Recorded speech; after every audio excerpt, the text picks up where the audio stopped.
Are you a service-based business owner looking to increase profits to fund your lifestyle? Well, this podcast is for you. We bring you inspirational guests sharing actionable tips to solve many of the struggles you face each and every day. And now, over to your host, Paul Higgins. Hello to the Build, Live, Give podcast. If you're a first-time listener, welcome. And if you enjoy it, please subscribe. If you're a regular, thanks for your support. Love to get your feedback at paul@buildlivegive.com. It means the world to me when you do. Welcome to Take Notes. However, all the interview is fully transcribed on our website. Our guest today is someone who is a self-proclaimed nerd. He grew up inspired by his father and grandfather to be his own boss. And after working for some mid-sized companies, he took several risks and now runs an automation agency to eliminate manual entry to give more creativity to the world. So why? Listen, where in your company to start automation? It's something that I didn't think of. It's very good. Number two, the importance of rewarding team members who automate. And number three, how to automate your sales to gain more clients. They've kindly given you as the listener an exclusive offer during the podcast as well. So now over to Will Christensen from DataAutomation.com. Welcome, Will Christensen from Data Automation to the Build, Live, Give podcast. Great to have you here, Will. Hey, you know what? I am excited to be here. It is always a good day to talk to other brilliant people looking to share ideas and automation tips with the world. It's one of my passions, is sharing how to attack this problem of automation. So yeah, I'm very excited as well. Some people collect, watches, cars, I collect tech, right? So I think you and I got a lot in common, other than I'm more of someone that loves when someone does it for me rather than doing it myself. So I think this will be a perfect combination. So why don't we kick off with something that your family or friends may know about you that we may not? Let's see. Okay, so something that my family or friends would know about me that I may not, or that you may not. I am actually a dancer. My wife would tell you it not as often as she would like, but we met dancing, and that was actually I would call it my first successful venture, was creating a social dance group in Salt Lake City, Utah called the Social Dance Effect. Yeah. It's been 10 years as of last month, I think. Yeah, as of last month, it's been 10 years and the thing is still running, and I haven't been involved in about 7 or 8. So that was probably... Brilliant. And what styles? So it's ballroom and all sorts of different kind of like social dancing. I'm more of a freestyle dancer, I've got to say. I'm the guy at the wedding that everyone, that my wife gets embarrassed when everyone goes, oh, what? I didn't know people could do that. You're the guy from Hitch where, when the girl turns around, he starts doing all the crazy moves and everybody's like, whoa, what in the heck is that? Yeah, no. The reason we started the Social Dance Effect is because I went to so I'm a member of the Church of Jesus Christ of Latter-day Saints, and they have what they call singles wards, where all of the young single adults, 18 to 30, they all meet together for church. And I went to a Halloween dance, and a waltz came on and the floor just cleared. Like nobody would go up and I was like, what in the... Like I raised my hand like, anybody else out there want to dance? And this girl came out and we danced, and I was like, okay, I am starting a club to meet this need. And we started teaching guys like you how to get girls by knowing how to waltz. Oh, that's brilliant. That's brilliant. And look, I know you've had a fantastic career. So, you worked for a mid-sized company. You've, been consulting for quite some time. You're involved in a tech incubator. And now you've got data automation, which is, we're going to drill more into. But just take us a little bit through the journey. And in particular, what was the shift from, working for someone else to work for yourself? So if you've listened to any of my other episodes, I didn't know actually at the time. I've told this story a lot, right? But if you've listened to any of those other episodes, you may have heard this story in more detail. So I'll give kind of a top level. Basically, I went and I decided that I wanted to work for myself. And that was actually my goal from day one. My grandfather and my father are both entrepreneurs in that they don't have a regular boss. I saw that lifestyle and fell in love with it immediately. I loved that my dad was at my games. It's funny that I'd say my games because I'm not much of a jock or anything like that. Like, I'm a total nerd. So when I say games, I probably should say something like when he was at my plays, or some of those other things. Like I was in several musicals in high school and stuff like that. So, all the guys that were like, oh, he's a theater nerd. Yeah, no, totally theater nerd.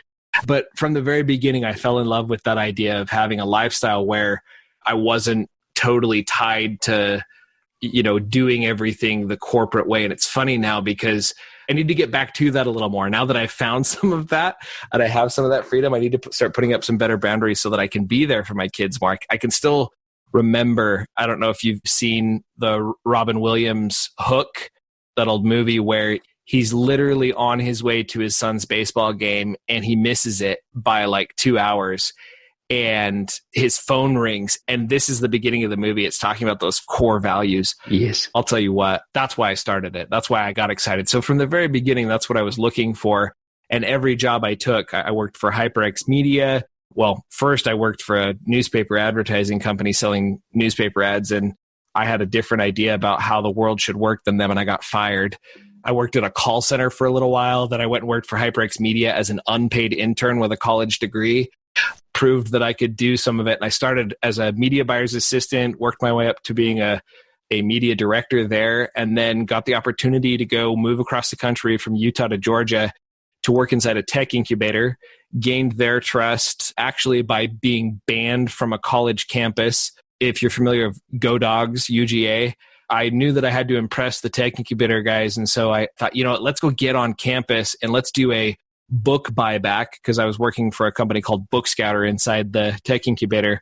And I got a textbook buyback set up right in front of the bookstore at the college campus. And they were not thrilled with that and actually banned me from campus. So yeah, long story short, between impressing them, I then pitched them on the idea of creating a consultancy that was focused on automation. And here we are today. There's the long version of it. And it involved me getting banned from campus or getting fired from a newspaper agency to figure out that, let's be part of an agency. Yeah, fantastic. And look, we're going to dig a lot more into automation because, as I said at the start, it's one of my passionate things. And, you spoke about your grandfather and your dad being entrepreneurs and sort of showing you the way. Who else has sort of been some of your biggest supporters through this journey? I would have to say my wife. I told her, it's funny, when we very first started dating, she was like, what do you want to do? What do you want to be when you grow up? And I was like, well, if I ever grow up, I want to be a millionaire. She was like, what? A millionaire? Like, yeah, right. And I was like, no, really, I'm going to be a millionaire. My grandfather made it to that stage, and I saw what he was able to do, not only in his own life, focused on his faith and focused on his family, and see some of that. I think he had to find some work-life balance, and it took him a minute to figure that out. But I've been so impressed with the impact he was able to have on the people around him. And so my wife's ability to curb some of her natural fear associated with risk and dive in headfirst with me, we've made a great team and made some really good decisions with real estate and some of these other things that have really paid dividends for us. But in the beginning, it was really hard, and she put up with a lot. She still does put up with a lot, but we've actually seen some of the fruits of those initial risks that we took. Well, now we'll go into the build section because I can't wait anymore to speak about automation. So when someone says to you, hey, Will, what do you do? How do you best answer that? It's funny. Our neighbors came. We just moved to Syracuse, Utah, and our neighbors came over from across the street, and we're in COVID. So we're like literally talking to them from our front porch, and they're 8 feet down and away from us. We're having a great conversation. And they asked me that, or I think they asked my wife, and she turned around and said, Will, you're going to have to come and answer this question because I never do what you do justice, but what do you do? And I said, well, basically what we do is we eliminate manual entry so that the world can take back its creativity and put it back into the bottom line. So we create automation so that creativity can do exactly what it was meant to do and create real value for the world. Another way I describe it is I take digital duct tape and I strap websites together so that you don't have to enter customer data twice or invoice data twice. Like if you have two systems that both need the same data, we build connections between those systems so that you don't have to do that manually anymore. Brilliant. And what do you know about automation that many miss? What do I know about automation? I know that automation is the key to unlocking your journey in terms of going to the next level. I mean, I tell people that I sell the one thing money can't buy. I sell time. I tell others that I'm a time lord. If you've watched any Doctor Who, I'm the guy who goes in and helps you discover where some of those pieces are. So I've developed a framework around what to automate, what not to automate, and how to appropriately create a strategy that's going to really build automation as a habit. As I read on, we'll talk about Zapier here in a minute, but Zapier put out a blog post recently saying, automation is a habit. Here's how to work on it. Love it. And I definitely want to talk about that in a moment, but who do you love eliminating manual entry for? Like this automation, who's sort of your sweet spot? You know, we do a ton with e-commerce because there is think about e-commerce, it's all about volume of transactions. And so that naturally creates a lot of really repeated manual things. So receiving tracking numbers from manufacturers that are shipping something on your behalf, very, very manual, very, very automatable. We also work a lot with service-based businesses where at a service-based business, one of the tricky parts is how to scale, right? How do you get to the point where you can do that? And so there's even a new form of business out there. They call it a SWAS business. And that's where you have a service-based business, but you are backed by technology.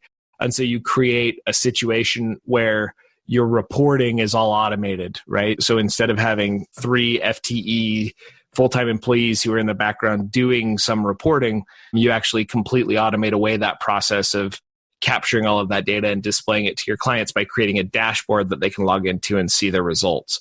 So it's all about finding repeatable processes inside your business that are currently being managed by humans and giving those processes to robots so that the humans can start focusing on not just the process, but creating real value instead of just, pulling a lever over and over again.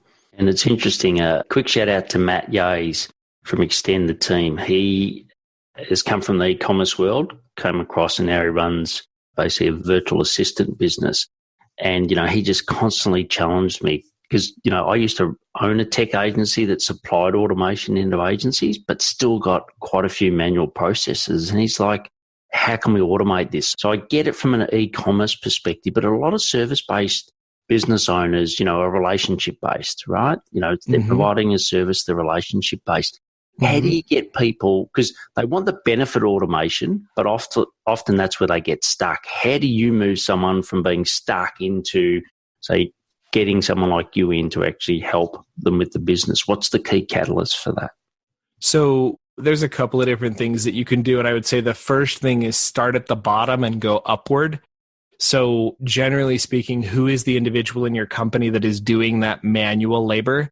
It's generally not the individuals who own the relationships. And the interesting thing about it is everybody in the organization can own relationships. And sometimes they may not be the right person, right seat on the bus, so to speak.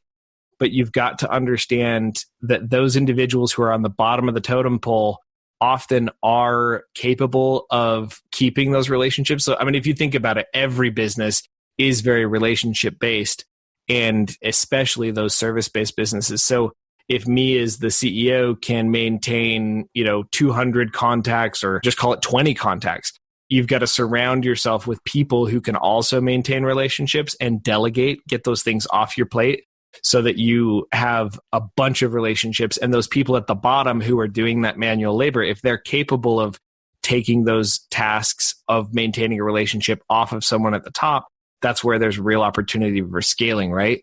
Because instead of just, manually hacking at a spreadsheet all day, they can then begin to really understand the spreadsheet and start adding value. So a good example of this, when I worked at HyperX Media, I was in charge of looking at the display ads and tracking their overarching change over time. And when I could see a change and say, hey, you know what, the blue one versus the green one is actually making an impact here, that was the value that we were looking at to create a positive flywheel relationship with our customers. But until I automated some things and got it to the point where I wasn't just making sure the data made it into the report, I was analyzing the data, we couldn't create that flywheel. So start at the bottom, develop a culture of automation. Give those individuals rewards and budget to raise their hand and say, hey, I have an automation problem. Who can help me? So it's instilling a culture and a system that encourages automation. And when somebody automates something, pat the freaking person on the back and hand them a $100 gift card. The fastest way to kill automation in your company, if the service-based businesses that are listening today, if the one thing you take away from this is when an employee automates something for you, you had better share in the ROI that they just created for your company, because the fastest way to kill automation is to pat them on the back and say, good job, and just let them keep working, because they realize how much value they just added to your company. If they create something where they all of a sudden have another 3 hours a week in perpetuity, 3 hours a week in perpetuity, and let's say that they were making $30 an hour or $10 an hour, they recognize how much value they just brought to you. And so if you can't reach out and say, hey, here's a $100 Amazon gift card, or hey, here's a small pay raise for everything for what you just did, they're going to stop automating, because there's no point in just padding your pockets. Yeah, I think that's so important, and say it up front as well, because I think some of the service businesses I've worked with, like you said, start at the bottom. I think that's great advice, but sometimes they're like, well, hang on, this is a threat. What am I going to do? Once all of this automation comes in, is this a way of eliminating me potentially? And I think it's really important to have that conversation up front. And also, as you said, have the rewards. And how have you seen that play out in the clients you've worked with?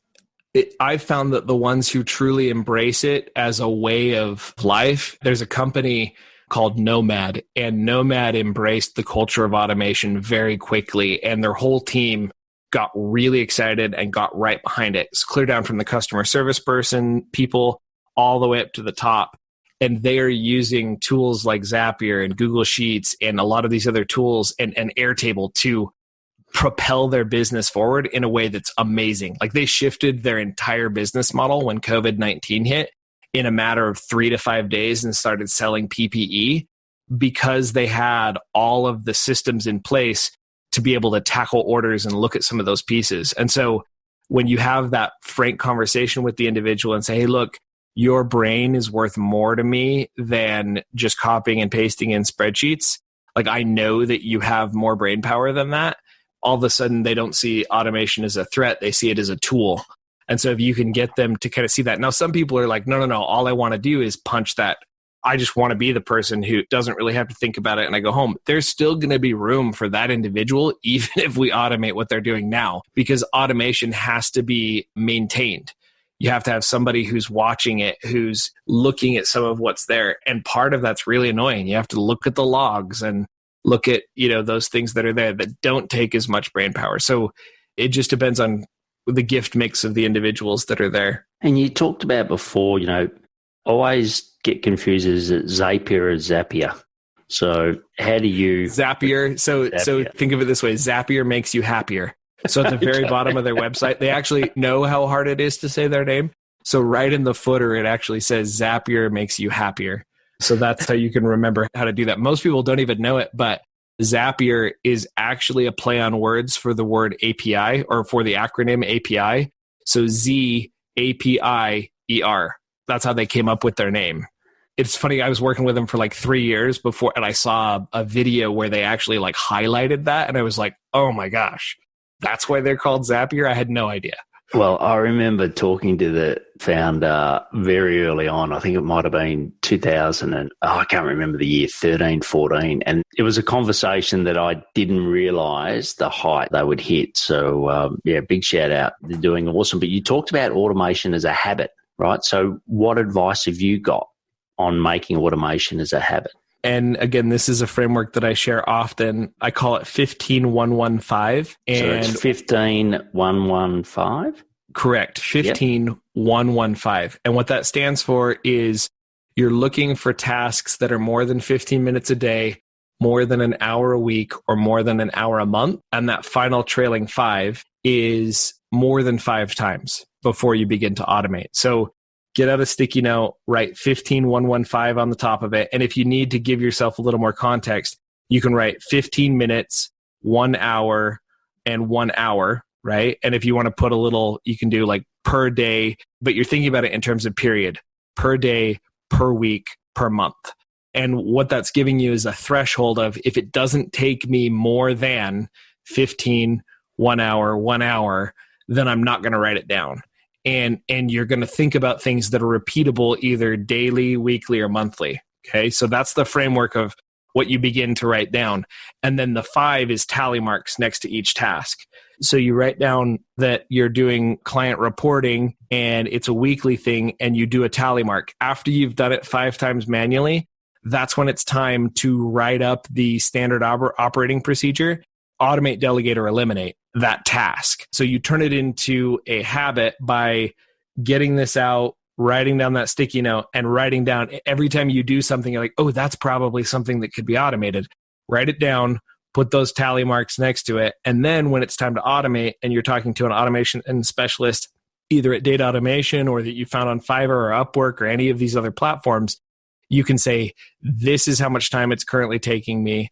These are the processes. This is when you should turn left versus turn right. This is kind of how we tackle and look at all of those different pieces. Yeah, and I think that's a brilliant point around, should you do it yourself, you or your team, or versus getting a specialist in? What's your experience on that?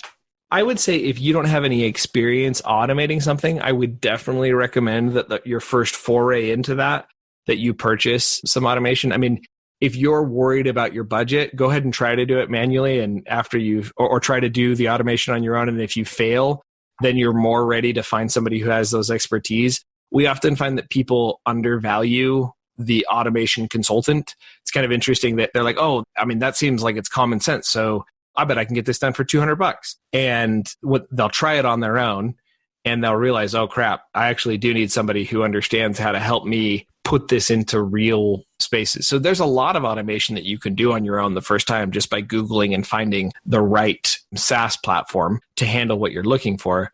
But depending on how hairy the process is, I think it's really important to find an expert to do what you need done. And what are some, you've talked about sort of start at the bottom, back end, etc., which I get, but for a lot of my clients and a lot of people listening now, sales is where they spend a lot of their time. Right? Mm-hmm. What automations have you seen work well within a sales space? So there's 2 things that come to mind immediately. One is automating the response to any of your contact forms.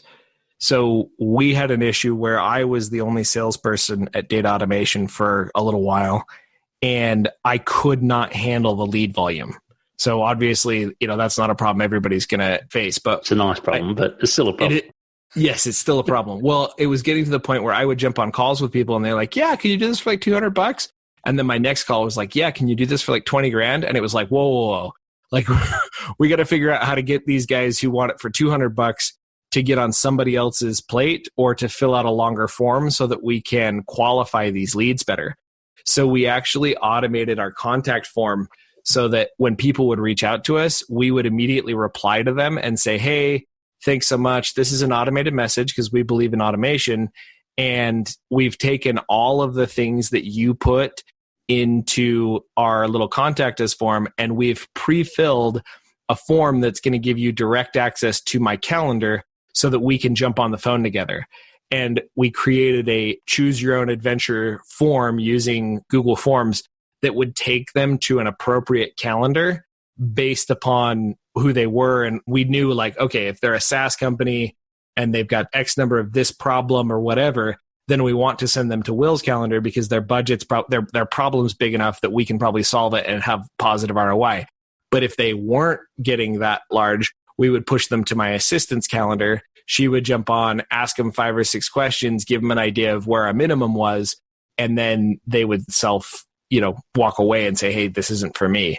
And so we completely automated that qualification process by pushing them to that form. Now, you may be at a point where you're like, that's not my problem. My problem is I don't have enough leads. Well, in that situation, I would recommend a platform called reply.io or one of these others where you're automating some of your outreach to kind of create systems around what's there and figuring out the right marketing channel to bring in more pieces there. And we've been surprised at the response. As long as your automation helps the customer just as much as it helps you, So think about it. In the beginning, I needed that contact. I needed to be talking to more qualified people. Well, what I gave them is I gave them a form where I took everything they gave me and I didn't make them fill it out again. It wasn't like, hey, here's a form. If you want to talk to me, fill it out. It was like, hey, here's a form and I've pre-filled that form with everything you already gave me. I have more questions about what we're going to talk about. And then I'm going to give you direct access to my calendar, which is why they reached out to begin with. So I exchanged value and gave them, hey, we're going to automate a process that's going to help both of us get to what we want faster. You said declare it, right? Is that really important? Or how important is declaring that this is automated versus not? It depends on what you're automating. In this situation, we felt like it was important to declare that it was automated because then if there was any piece of it that felt impersonal, they could recognize that we were trying to make the automation as personal as it could be. There are some automated interactions that you don't need to declare it's automation. If you can make it seamless enough that they get the same result from a human as they would a robot, there is no reason to declare that it's automated, because in the sense that they're interacting with an organism that is your business, if you've created a way for that organism to interact with them and they get the same value, I don't feel there's any need to declare it's automation. Brilliant. Well, look, just a reminder that you're listening to Will Christensen, and you can find out more about him at DataAutomation.com. But before we go into the live section, I would like to talk about an assessment to help you work out if you're going to have a high or low seven-figure business in 2021. Just go to paulhigginsmentoring.com/assessment and answer the 15 questions in about 3 minutes. Based on your results, you'll either get a free 45-minute strategy call to walk away with a clear plan, or a chance to be just like Will and share your success on the podcast. So go to paulhigginsmentoring.com/assessment. So the next section is the live.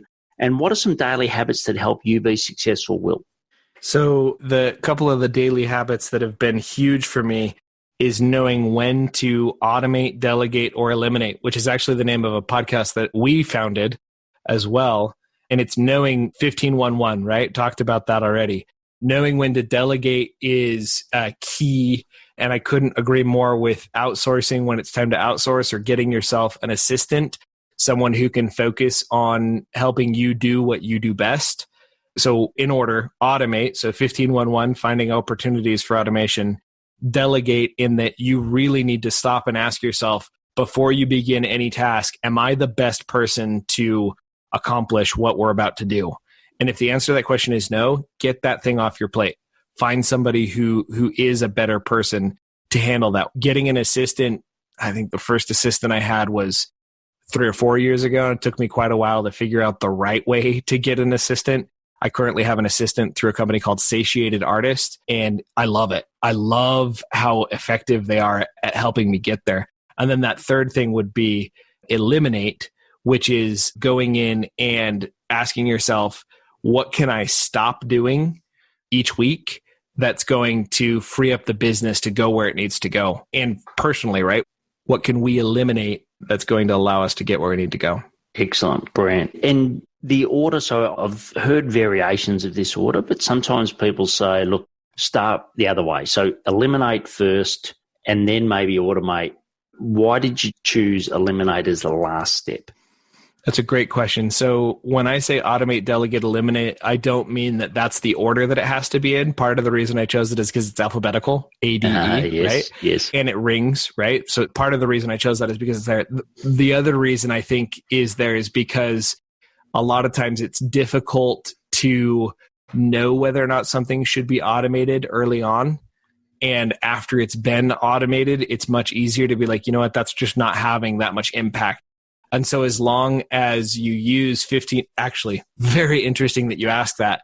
1511 actually eliminates all of the things that shouldn't be automated from the process. So I could put my own 1511 process has elimination built into it. And so as long as you're using 1511, you can choose automate first to kind of look at it. But you need to write an SOP. You need to write out what it's going to do no matter what. So Right. Well, the next section is the give section.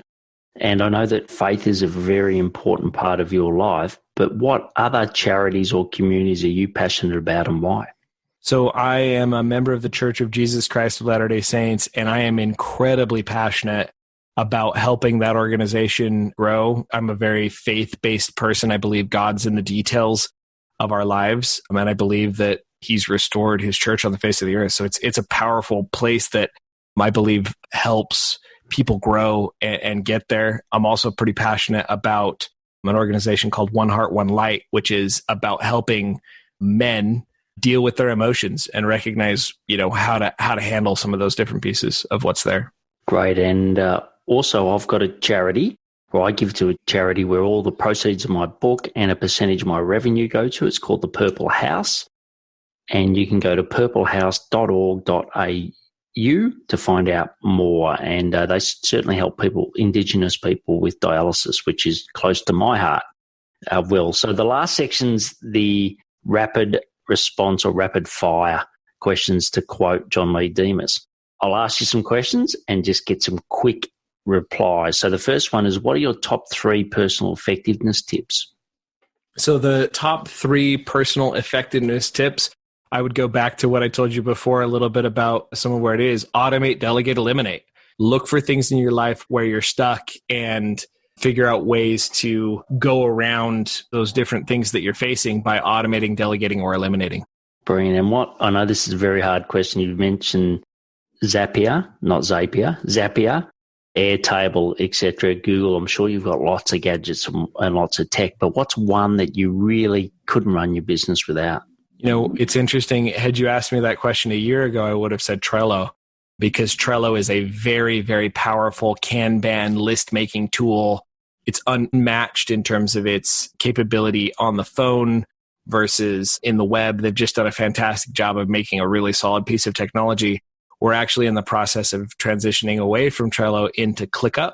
And ClickUp, if you haven't, especially for service businesses, it puts Excello and some of these others that are out there that are built for that. It is amazing what Zeb Evans has done in creating that platform. So those are 2 platforms. I still am in love with Trello. I love the things that are about it. ClickUp seems to have all the things we love about Trello, plus several things that we hate about Trello. And so we're actually in the process of transitioning over to that. Yeah, I hear you. I'm thinking the exact same thing from Asana to ClickUp. So I'll be contacting you to get some tips. And, what's your best source of new ideas? Well, so it's funny when you say that. My everyday life is a source of new ideas. I am constantly coming up against new things, listening to people around me. Another huge place that I go for new ideas is honestly my podcast. We're currently interviewing SaaS founders on the podcast and finding out what sort of automation they brought to the world. And so we had Zeb Evans on our podcast, and those founders are smart dudes. And so that's been really, really powerful. So if you're looking for new ideas, go find mentors and interview and just talk to people. That's been my fastest, best way to challenge the world and look at it in a new way. Well, give us a bit of a glimpse to the answer to this question, but I always save it for the last because it's the biggest. But what impact do you want to leave on the world? I want to basically put automation in the hands of the common people. And when I say the common people, I mean those who are unaware of some of its capabilities. Again, I see so much manual effort wasted on, we're just trying to figure out what's there. And so I want to create a space where people really can find the right automation as quickly as possible and get the most out of creating some of this fantastic value that currently is it's locked with chains of manual effort inside their heads. So I want to break those chains with automation. Yeah, well, look, it's been brilliant having you on, Will. I'm definitely going to continue to follow you and the podcast. Automate, delegate, eliminate. Please subscribe to that. And also anyone listening that mentions this episode, so it's episode number 260, Will give a 30-minute system discussion if you mention this. So Will, brilliant having you on. Thanks for the impact you're having on the world, and you've inspired me, and I hope everyone listening, you've also been inspired by doing more automation, because it's something you can never do enough of. Thanks, Will. Glad to be here. I really enjoyed my interview with Will, and to be honest, I wish I had have had double the time. I would have loved. I had so many questions I wanted to ask him, but I really wanted to respect your time and keep it to that 30, 40-minute mark. But you can get the full transcribed show notes at paulhigginsmentoring.com/podcast. I'd love to know what your biggest takeaway from Will. Please share on your socials mentioning Will and Data Automation. To find out more about Will and his great services, go to dataautomation.com. And as he said, he will provide a free system consult, a 30-minute consult for anyone that mentions this podcast. If you believe someone you know would benefit from the show, please share. They would love you for it. Fill out the assessment to know if you're going to have a high or low seven-figure business in 2021. Just go to paulhigginsmentoring.com/assessment. Please take action to build, live, and give. Thanks for listening to the Build, Live, Give podcast. If you like what you heard, please share it and leave us a review. It would mean the world to us.